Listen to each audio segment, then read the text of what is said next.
Recognize the gentlelady from California, Ms. Jacobs, for 5 minutes. Thank you, Mr. Chairman. Thank you, General Milley and Secretary Austin, for your service to our country and for your candor with us here today and in all of our times with you. As you know, I represent San Diego, one of the largest and proudest military communities in our country. And I assure you, when I'm getting phone calls from our military families, and I do get many, many phone calls from our military families, they're not calling about drag queen happy hours or the books their kids are being taught in school. They're calling about the fact that there's a 4,000 person childcare wait list.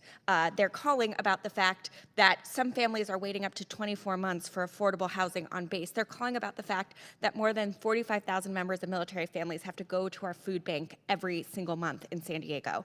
And, you know, as we've talked about here today, recruitment and retention continue to be a problem. For example, GAO found that U.S. Navy surface warfare officers separate from the SWO community earlier and at higher rates compared with officers in similar U.S. Navy communities. And from 2017 to 2022, we've had almost a 2,000 person increase in the number of empty billets on Navy vessels. So, Secretary Austin, I wanted to ask you, how do you view the connection between things like basic needs allowance, childcare, and housing, and the recruitment and retention of service members? These are all important things, and for sure, and thank you for engaging with our troops and our family members. I do the same thing, and what I hear from them are the same kinds of things that you hear. That's why last year we took measures to increase the number of resources that we were providing our families and our troops, and do some things to decrease the amount of strain that was being placed on them. So we asked you last year to support a 4.6% pay raise. You did that. We are grateful for that. We're asking this year for a 5.2% pay raise, which I think is the largest pay raise in decades. We raised the BAH.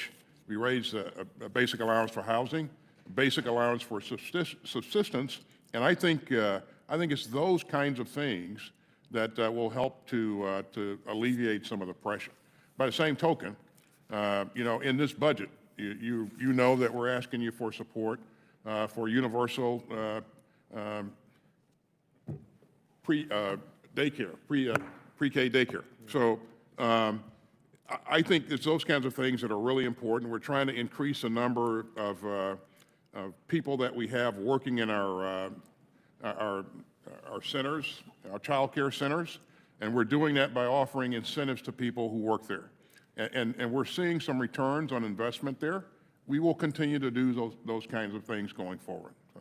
Well, thank you, and I want to thank you for this current budget request that has so much to improve quality of life in ways we haven't seen addressed before. And I know we agree we need to invest in our service members, and we need to ensure that we're investing in our service members, including our LGBTQ+ and female service members and their families, just as much as we're investing in new weapon systems. Moving on, I want to talk a little bit about the recent strike in Syria. The administration previously told Congress that our engagements with the Iran-backed militias are too episodic to constitute the kind of ongoing and continuous hostilities that would trigger Congress's constitutional war powers. General Milley, you said if the American people don't support us, we shouldn't be there. That's exactly our job here in Congress as the people's representatives. It's why we are supposed to vote. Could you talk about why you think the tempo of conflict, including the 83 separate times that U.S. forces in Iraq and Syria have been attacked by Iran-backed militias since 2021, doesn't, in your view, constitute ongoing and continuous hostilities, and why these recurring hostilities don't require congressional authorization? Yeah, I'm not a constitutional lawyer on those issues. I'd refer you to the lawyers who can answer those specific questions. I would tell you that Iran has a strategic purpose. That's to drive the United States out of the region, to drive the United States out of Iraq, to drive the United States out of Syria, and then to break down all the alliances that are happening along the Gulf. You do see some outreach that's occurring in various quarters by Iran, and you see a general sense of anxiety by many of the countries in the Middle East of a general withdrawal of the United States.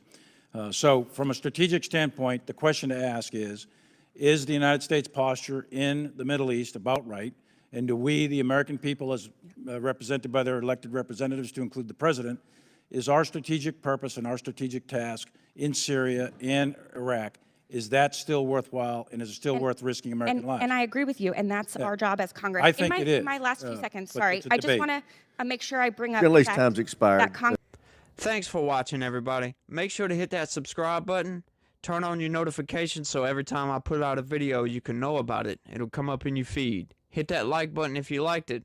And be positive. Peace.